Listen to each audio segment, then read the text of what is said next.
अस्सलामुअलैकुम सामीन। 9 जुमादल उला है, 4 दिसंबर है। ख़बर का उन्वान है बेचारे दिल्ली के इमामों का मसला हाई कोर्ट पहुंच गया है। आपको पता ही है, कुछ दिन पहले दिल्ली वक्फ बोर्ड ने अपनी ज़ेर इंतज़ाम मसाजिद के इमामों की तनख्वाह 18,000 रुपये की थी।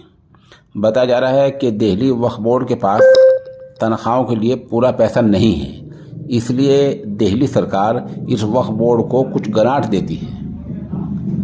हाई कोर्ट में जिस आदमी ने जो रिट डाली है वो PIL मफाद आमा के तहत डाली है। कहा यह गया है कि सरकार इस तरह वक्फ बोर्ड को पैसा नहीं दे सकती, क्योंकि यह आम टैक्स का पैसा है जो किसी मज़हब पर या इबादतगाह पर या इस तरह खर्च नहीं किया जा सकता है।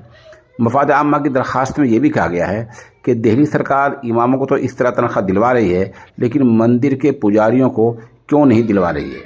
दरख्वास्त में सेकुलरिज्म का हवाला देते हुए कहा गया है कि इस तरह तनख्वाह देना एक सेकुलर और जमहूरी मुल्क के ख़िलाफ़ है और दिल्ली सरकार को रोका जाए।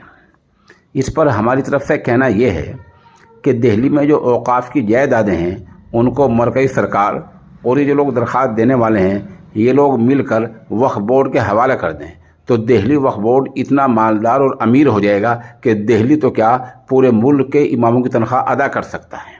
लेकिन जैसे ही वक्फ जायदादों का मसला आता है तो ये सब चुप हो जाते हैं, इनकी ज़ुबानें गुंग हो जाती हैं। मेरी इत्तला के मुताबिक सैकड़ों जायदादें ऐसी हैं जिन पर दिल्ली में बड़े सरमायादारों का, असर रसूख वालों का, सियासतदानों का पूरी तरह कब्ज़ा है और औने पौने रेट उनके किराए के आते हैं। अगर ये जायदादें रेंट कंट्रोल एक्ट से मुस्तस्ना हो जाएं और ये PP एक्ट के तहत दाखिल हो जाएं, यानी पंचायती और नगर पालिका की ज़मीन की मुसावी उसकी बराबर इनकी हैसियत तय हो जाए, तो उनकी आमदनी इतनी हो जाएगी कि दिल्ली का वक्फ बोर्ड पूरे मुल्क के इमामों को तनख्वाह दे सकता है। लेकिन ये लोग मफाद आमा की रिट भी डालते रहेंगे और वक्फ बोर्ड के लिए कुछ नहीं करेंगे, जो इनकी दोगली पॉलिसी का नतीजा है। इसलिए इनके एतराज़ का सिरे से कोई जवाब नहीं है।